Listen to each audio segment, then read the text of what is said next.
In the morning they will come, silhouettes in the rising sun. Lock the gate, lock the gate, lock the gate. With a mining company, nothing ever comes for free. So lock the gate, lock the gate, lock the gate. This is the greatest legalised theft of private land in the history of Australia, is what's going on here. And for me, coal seam gas is the greatest con job ever perpetrated on the Australian public. The impacts to the Great Artesian Basin, well, there was a report to say that it'll take at least 1,000 years for the Great Artesian Basin to come back to pre-CSG.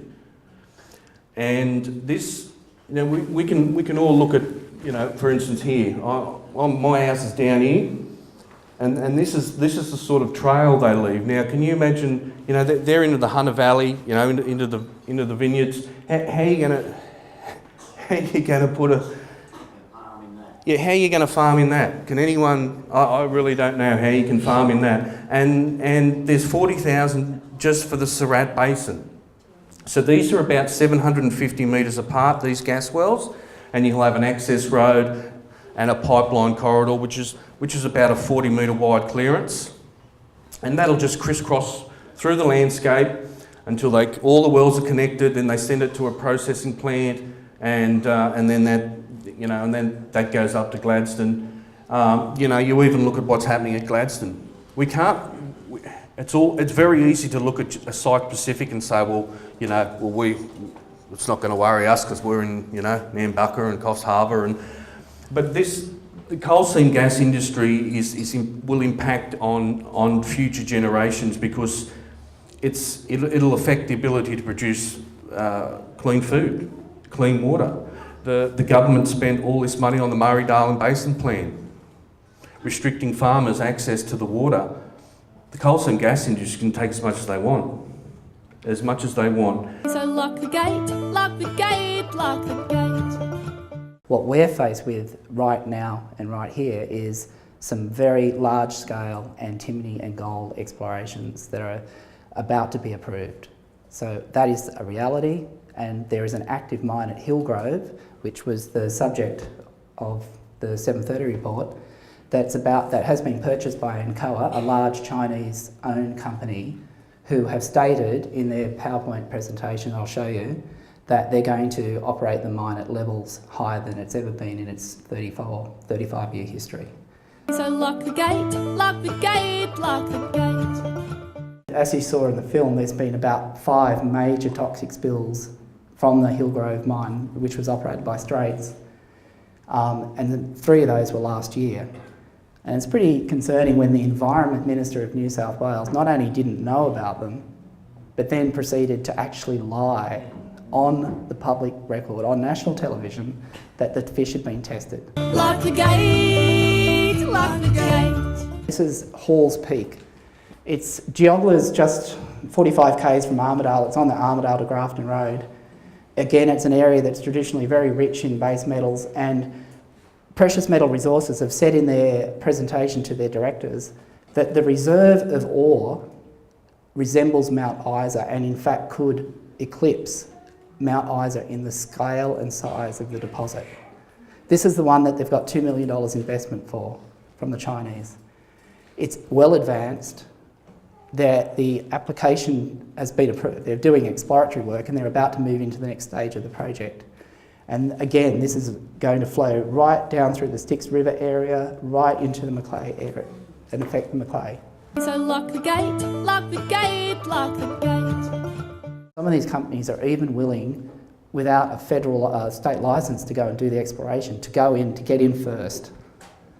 And that's what we're faced with, an industry that's just hell-bent on getting in first, getting the rights to mine, getting it out as quickly as possible.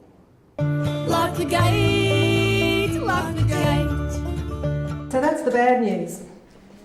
We've got Annie coming up soon with some good news. Lock the gate, lock the gate. I got involved to see if we could float the idea of the Northern Rivers Pledge.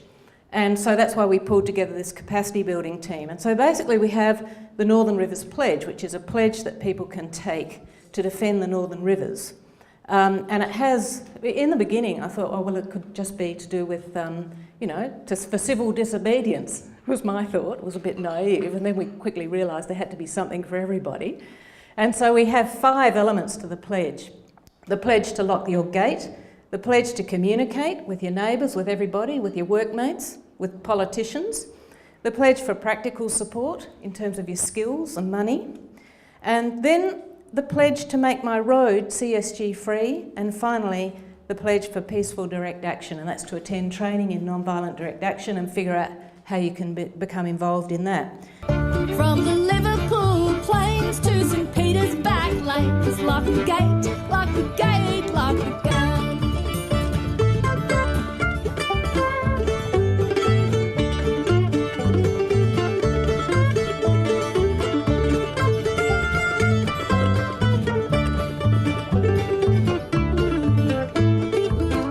Keep that gas in the ground, coal seam gas in the ground. Lock the gate, lock the gate, lock the gate. Keep that gas in the ground, coal seam gas in the ground. Lock the gate, lock the gate, lock the gate. Keep that gas in the ground, coal seam gas in the ground. Lock the gate, lock the gate, lock the gate.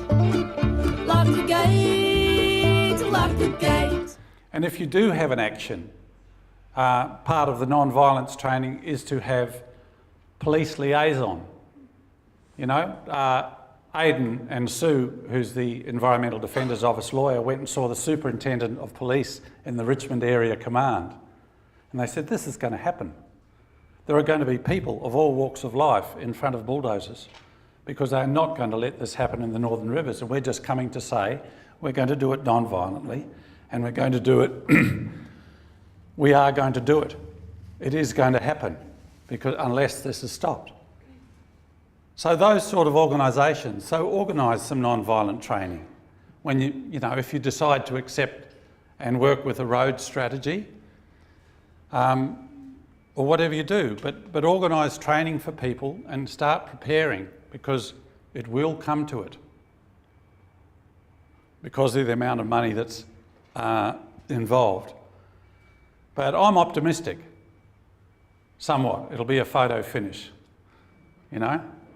But whatever we're doing now, there's nothing more important than getting out there and having a go at looking after what we've been able to grow up in and what I'd like my great-grandson's grandson to be able to grow up in, or his granddaughter. Lock the gate, lock the gate. They're gonna take you down. Lock the gate, lock the gate. Gonna run that mining man out of town. Go back to Nambucca Shire Council and tell them that the meeting does not want coal seam gas or Group 1 metallic minerals, which includes antimony and gold, mining in the Nambucca Valley. I'm happy to do that, so if I can have a show of hands. I'll take that as unanimous, and I'll take that message back to Council personally. Thank you.